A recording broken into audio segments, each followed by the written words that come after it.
Welcome to the advanced setup video for the DT50-2, and this is the advanced one. So if you haven't yet seen the basics video that I'll be referring to in here, please check the link to that and watch that first. So we're going to walk through all the settings accessible from the set button. So please skip through to maybe the parts you're looking for on there. I'll try to put the chapters and things like that in the video. All right, let's go. So pressing the set button enters the programming menu, and that cycles through Q1, which is the primary switching output, Q2, which can be a switching output or can be set to other things. MF is our multifunction input or output, and there's a speed setting. It sets the difference between speed and precision.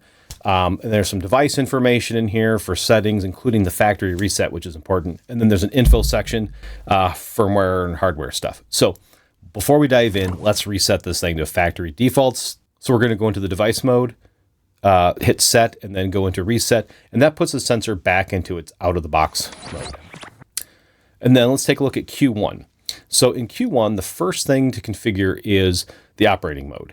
So the distance to object, DTO, is the standard mode. That's just like a standard photo eye. Any target closer than a certain range, you trigger that output. And that's what we looked at in the first video.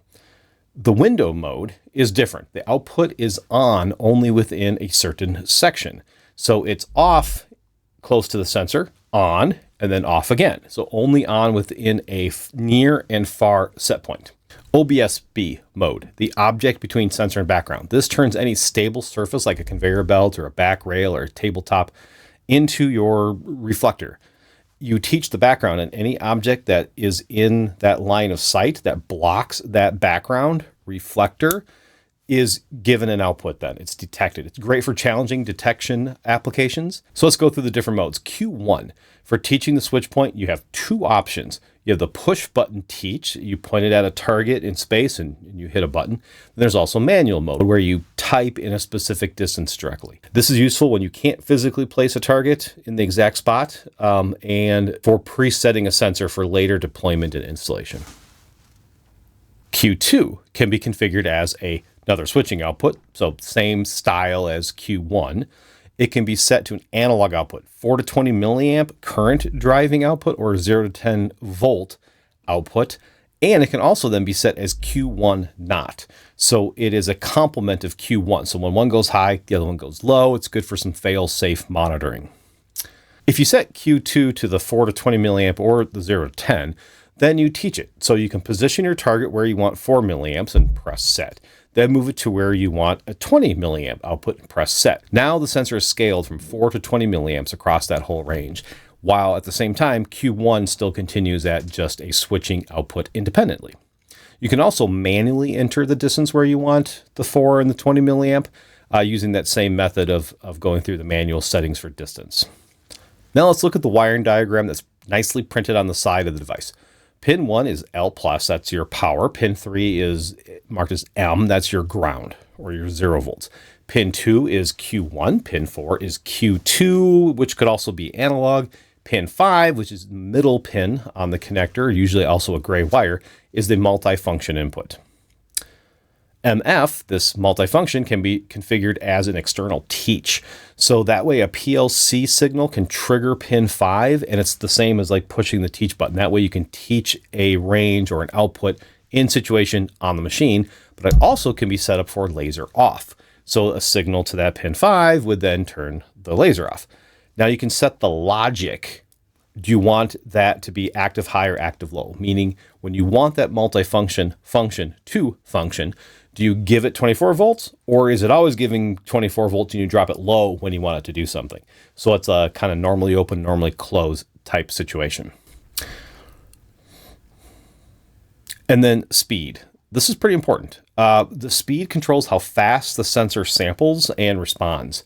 So options we have here go from super slow to super fast. For most applications, level measurement, presence and absent detection, super slow, or slow at least, is the best. It allows for more time to dwell on the signal coming back, getting a better signal to noise ratio, which results in higher precision of your measurement and even longer range on black or difficult targets. Only go faster if you're really counting objects as they move quickly through the beam.